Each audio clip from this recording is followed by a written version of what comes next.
As a therapist working with mostly West Indian population, more and more we are seeing parents who are struggling with their children who are identifying as either transgender or gender nonconforming.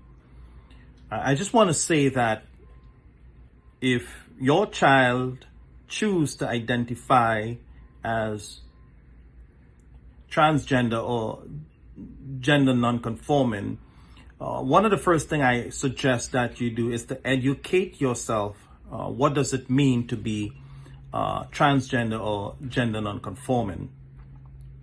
One of the first thing we have recognized that parents do when their child tells them, or if they have suspicion that this child does not match that expectations that they have in terms of how that child should identify. So for example, if your child's assigned gender at birth is male and your child choose to identify as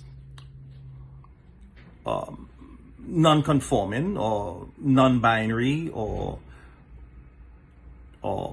female, all right, one of the places that these parents' mind go to is shame, embarrassment, maybe guilt, feeling that they have failed in bringing up this child in the way that they expected that child to be brought up. They may also experience feelings of powerlessness, and as a result, they reject their child.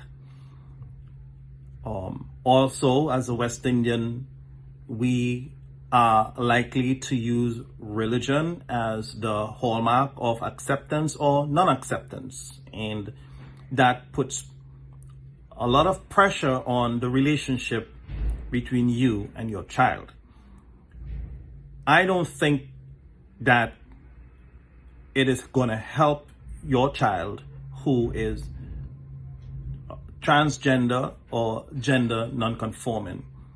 What you are doing is adding to the societal pressure that this population has to contend with on a daily basis. They are the most abused right now. Their lives are threatened. They are one of the group that is most prone to suicide, depression, and anxiety.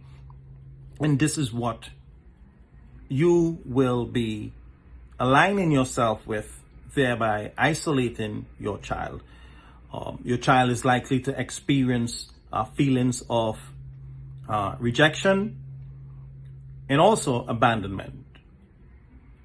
If your child is keeping from you their gender identity, and that gender identity does not align with your expectation, or it does not align with their gender, their assigned gender at birth, they probably keeping it secret from you because they don't want to disappoint you. They don't want to shame you. They don't want to embarrass you.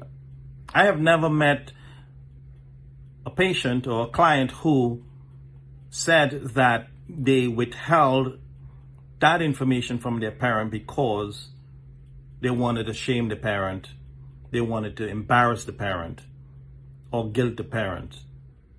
They always say they did not want to hurt their parent. And I don't think you are responsible for your child choosing to identify as he or she chooses. I think the most important thing is that they are happy and that they are leading healthy lives and that they are going on to make meaningful contribution in the society or communities that they live in. You're not a moral police, so I don't think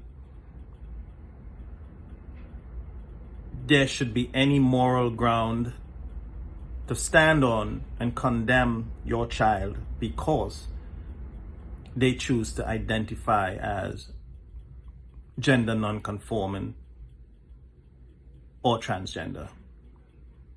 Frankly, nothing changes between you and your child. They will still remain your child. They still are your children, your brother, your sister, your cousins, your nephews, your nieces. They're still human at core. And if there's any difference, that is the way they choose to identify. Let's embrace this community more and give them the support they need, because they need us.